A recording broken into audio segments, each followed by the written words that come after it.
नमस्कार दोस्तों। आज बात करेंगे यूजीसी गाइडलाइन के बारे में।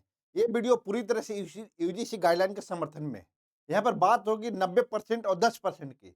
10% के लोग जो चाहते हैं कि जो 3000 सालों से ज़्यादा वर्षों से जो ये शोषण करते आ रहे थे, इस व्यवस्था को कायम रखा जाए, इसे आगे तक बढ़ाया जाए, इसलिए यूजीसी गाइडलाइन का ये विरोध कर रहे हैं। यूजीसी गाइडलाइन पूरी तरह से इक्वलिटी पर आधारित है। उस किसी भी संस्था में किसी भी पिछड़ों के साथ कोई भेदभाव ना हो, इसको स्थापित करने के लिए यूजीसी गाइडलाइन आया था। आपको पता होगा कि 118% पिछले साल की तुलना में बढ़ोतरी हुआ है इस तरह के भेदभाव में। आप विभिन्न कॉलेजों में देखोगे, यूनिवर्सिटी में BHU, Allahabad, Lucknow university, JNU, DU, हर जगह देख रहे होंगे कि विरोध प्रदर्शन हो रहा है, क्योंकि यहाँ पर शोषण हो रहा है। जहाँ शोषण होता है, वहाँ पर अगर यूजीसी गाइडलाइन आता है, तो इसके समर्थन में लोग उतरे। और 10% लोग इसका विरोध कर रहे हैं, क्योंकि वो चाहते हैं शोषण व्यवस्था जो था, ये लगातार बना रहे। और ये 90% क्या चाहते हैं? इक्वलिटी आए। वो नहीं चाहते कि किसी का शोषण हो। वो चाहते हैं कि यहाँ पर इक्वलिटी आए, सबको बराबर मौका मिले। तो यहाँ पर क्या बातें हुए? अभी हाल में देख रहे होंगे कि जेएनयू की वीसी एक किस मानसिकता से ग्रसित है, आप समझ सकती हैं। यहाँ पर एससी, एसटी को, ओबीसी को विक्टिम कार्ड प्ले करने का आरोप लगाती हैं। दूसरी ओर इनकी मानसिकता जो सबसे ऊंचे पद पर उस यूनिवर्सिटी के हैं, अगर इस मानसिकता से हैं, तो उसके अंडर में जो कार्यरत लोग हैं, क्या वो चाहेंगे कि यहाँ पर इक्वलिटी स्थापित हो? बिल्कुल नहीं चाहेंगे। तो ऐसे मानसिकता वाले लोगों को अगर सरकार बैठा के रखा है, यहाँ सोचनीय है। दूसरी ओर देखेंगे कि अगर सरकार के पास डेटा है कि 118% बढ़ोतरी हुआ है भेदभाव में, शोषण में, तो अगर इक्वलिटी का कोई गाइडलाइन आया है, तो उसको मानने में क्या हर्ज था? आप देखते हैं कौन ऐसा कानून है जहाँ पर वो 100% सफल हो जाता है, उसमें कोई कमियाँ नहीं होती हैं। पहले आप लागू करते, अगर दिखता है कि इसमें संशोधन का व्यवस्था हो सकता है, तो जुडिशरी तो था ही। लेकिन 10% लोगों ने विरोध किया, जुडिशरी ने तुरंत इस पे रोक लगा दिया। यहाँ पर 90% लोग अब इसके समर्थन में कर रहे हैं प्रदर्शन, तो यहाँ पर जू भी नहीं रहेगा जुडिशरी पर। क्यों नहीं? क्योंकि जुडिशरी में भी 90% ऐसे ही लोग हैं जो चाहते हैं कि यूजीसी गाइडलाइन इस तरह से ना आए, क्योंकि वो भी चाहते हैं कि इस तरह का शोषण व्यवस्था कहीं न कहीं बना रहे। वो इक्वलिटी चाहते हैं, तो कहते हैं कि इसे अभी लागू करो, अगर इसमें कमियाँ रहेगी तो इसमें हम सुधार करेंगे। दूसरी ओर कोई डेटा है, डेटा के साथ आगे बढ़ेंगे। पहले आपने देखा होगा जेएनयू में आज लगभग कई बच्चों को अरेस्ट कर लिया गया, उनको कोर्ट में भी पेश किया गया, अरेस्ट करके जेल में भेजा गया। दूसरी ओर वीसी की बात की है हमने, जेएनयू की वीसी की। आप देखे होंगे कि डीयू में किस तरह से कुछ रुचि तिवारी और एक और जो ब्राह्मणवाद जिंदाबाद, अगर वो ना होते तो श्राद्ध किससे कराते, पूजा किससे करवाओगे, इस तरह की बातें जो घमंड में जो आ रहा था, आप समझ सकते हो कि मानसिकता किस रूप में हावी है, किस तरह से वो पिछड़ों को देखती हैं, एससी एसटी को कैसे देखता है ये लोग। आप समझिए इस बात को। अगर अभी भी नहीं जागे, 10% लोग जो इसका विरोध करने के लिए पति पत्नी, पिता बेटा सारा का सारा रोड पर उतर गया। आप क्यों? क्योंकि शोषण व्यवस्था बना रहे। आज मैं बोल रहा हूं, यूजीसी के समर्थन में आज बच्चे रोड पर हैं, प्रदर्शन कर रहे हैं, कॉलेज में, यूनिवर्सिटी में पद यात्रा कर रहे हैं। यूजीसी गाइडलाइन को लागू करो, उसके समर्थन में कर रहे हैं। कोई मेन स्ट्रीम मीडिया इसको खुली रूप से दिखा नहीं रहा है। जब ये 10% लोग कर रहे थे, तो सारा मीडिया इसमें लगा हुआ था, सारे के सारे दिखा रहे इसके साथ भेदभाव होगा, 10% के साथ भेदभाव होगा। कैसे होगा? जो 90% लोग इक्वलिटी चाह रहा है, वो तो कभी बोला नहीं। ईडब्ल्यूएस का आया जब आरक्षण की बात, हमने खुले दिल से कहा कि ठीक है दे दो, हमने विरोध नहीं किया। आज ये आरक्षण की बात करते हैं। आरक्षण में क्या है? आप सिर्फ एडमिशन लेवल पर देते हो आरक्षण, बाद में जो एग्जाम होता है, बच्चा वो खुद एग्जाम देता है और वो एग्जाम देकर पास होता है अपने मेरिट की बदौलत। तो आप ये जो आरक्षण को लेकर रोना रोते हो, ये पहले रोको।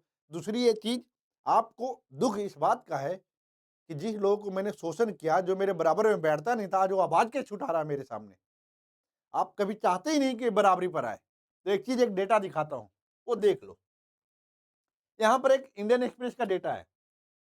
आईआईटी दिल्ली में 642 फैकल्टी मेंबर है टोटल, जिसमें से देखोगे 20 जो है शेड्यूल कास्ट से है, 8 जो है शेड्यूल ट्राइब से। होना चाहिए कितना? जो कानून व्यवस्था कानून में है, एससी के लिए 15%, एसटी के लिए 7.5%। तो यहाँ पर क्या मिल रहा है? यहाँ पर इन लोगों ने क्या किया है कि 3.1% दिया है एससी के लिए, एसटी के लिए दिया है कितना? 1.2%। मतलब क्या खा गया? 11.9% खा गया एससी का और इसमें 6.3% कहा गया किसका? एसटी का। ये सारे सीट कहाँ चले जाते हैं? इसको खाली मानकर कहते हैं कि मेरिट नहीं है इनमें, इसीलिए ये सीट नहीं भर पाया और फिर ये जनरल को दे देते हैं। ठीक है? दूसरी ओर देखेंगे कि अगर इस तरह से भेदभाव इसे समझ सकते हो, जो कानून बनाया गया उसके हिसाब से भी सीटें अगर देते तो हम लड़ लेते हैं। लेकिन आप क्या चाहते हैं? ऐसा कुछ व्यवस्था बनाओ ताकि ये लोग बराबरी कर ना पाएँ। दूसरी ओर कांग्रेस की एक प्रवक्ता हैं सुप्रिया श्रीनेत, उनका एक डेटा था जो हमने उनके फेसबुक प्रोफाइल से उठाया था। यहाँ पर ये बोल रही हैं क्या कि जो कानून है मैंडेटरी रिजर्वेशन जो है आईआईटी, आईएमए में ओबीसी 27, एससी 15, एसटी 7.5, 13 आईआईएम में फैकल्टी की बात की गई। तो यहाँ पर देखोगे कि 12.5 जो 82% है, जो 82%, 82% किसके लिए है? जनरल के लिए। समझो 5% एससी के लिए, 5%। देख लो, आपको लगता है कि आप बढ़ जाओगे? इनका जो शोषण व्यवस्था है, एसटी का 1% है, ओबीसी का कितना होना चाहिए था? 27%। दिया है इन्होंने कितना? 9.6%। आपको लग रहा है बराबरी कर लोगे?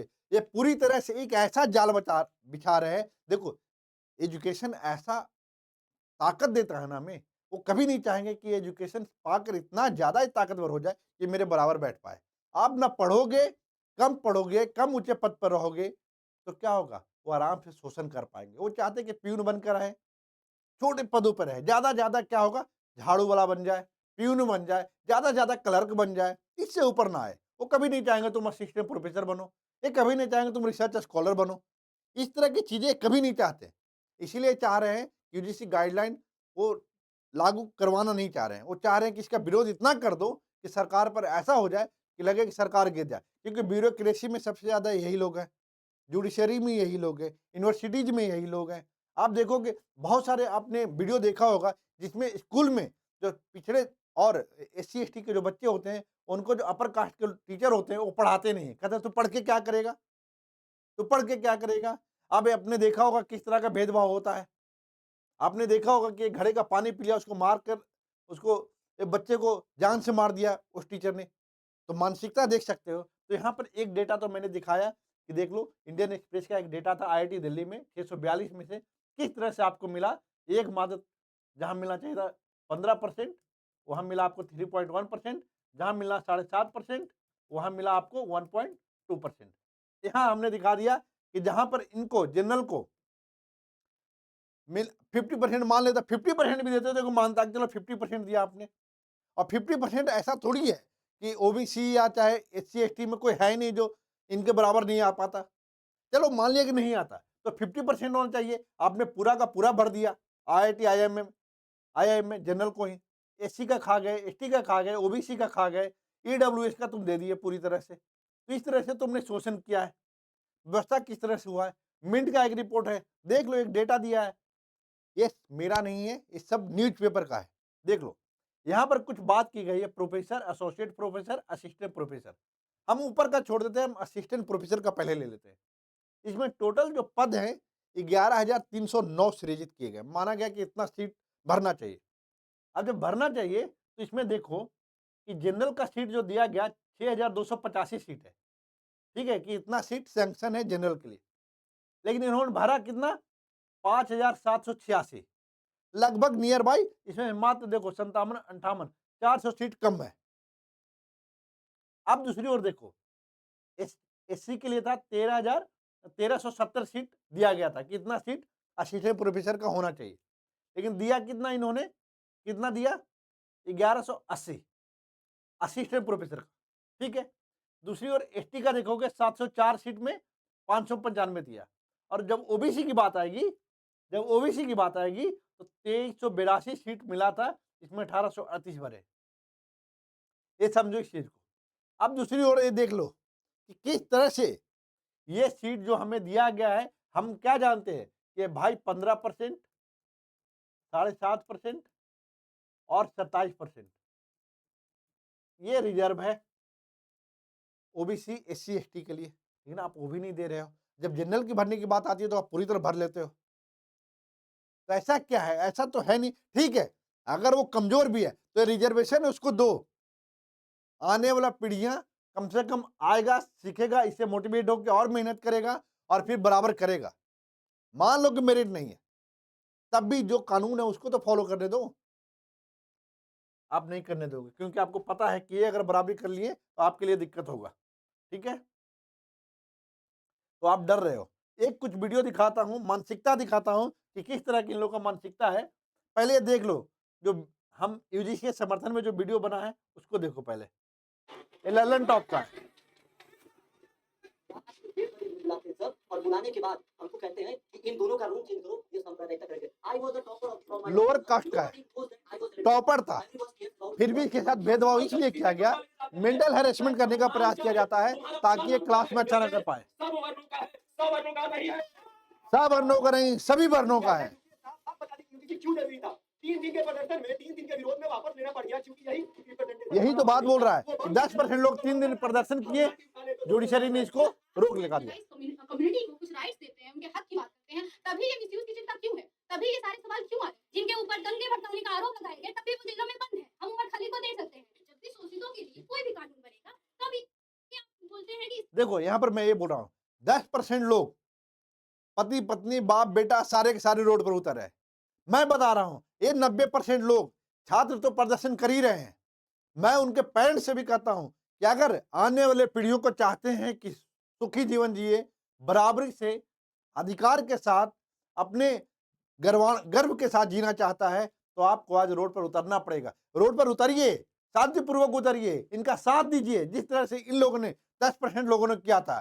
शांति मार्च करिए और सरकार पर दबाव बनाइए कि डेमोक्रेसी में सरकार उसी की होती है जहां मैक्सिमम लोग वोट करता है। और आप अगर वोटर हैं तो आपको पता सरकार को होना चाहिए कि अगर इनको नाराज किया तो मेरी दुकान बंद हो जाएगी। तो आपको रोड पर उतरिए, बिल्कुल मत डरिए। 1 दिन का कमाई छोड़िए, 2 दिन का कमाई छोड़िए, कर लेंगे व्यवस्था किसी तरह, लेकिन अपने अधिकार के लिए लड़िए। आज 90% लोग अगर नहीं उतरे तो 3 दिन में जो यूजीसी के कानून पर जो रोक लगाया था जुडिशरी, अगर नहीं उतरेंगे तो इस पर कुछ नहीं होने वाला है, फिर वही शोषण व्यवस्था कायम रहेगा। मैं कहता हूं यूजीसी के समर्थन में उतरिए, जहां जहां भी यूजीसी के समर्थन में मार्च हो रहा है उसके साथ जाइए। मैं भी जाता हूं, आप भी जाइए। जय हिंद, जय भारत, जय संविधान।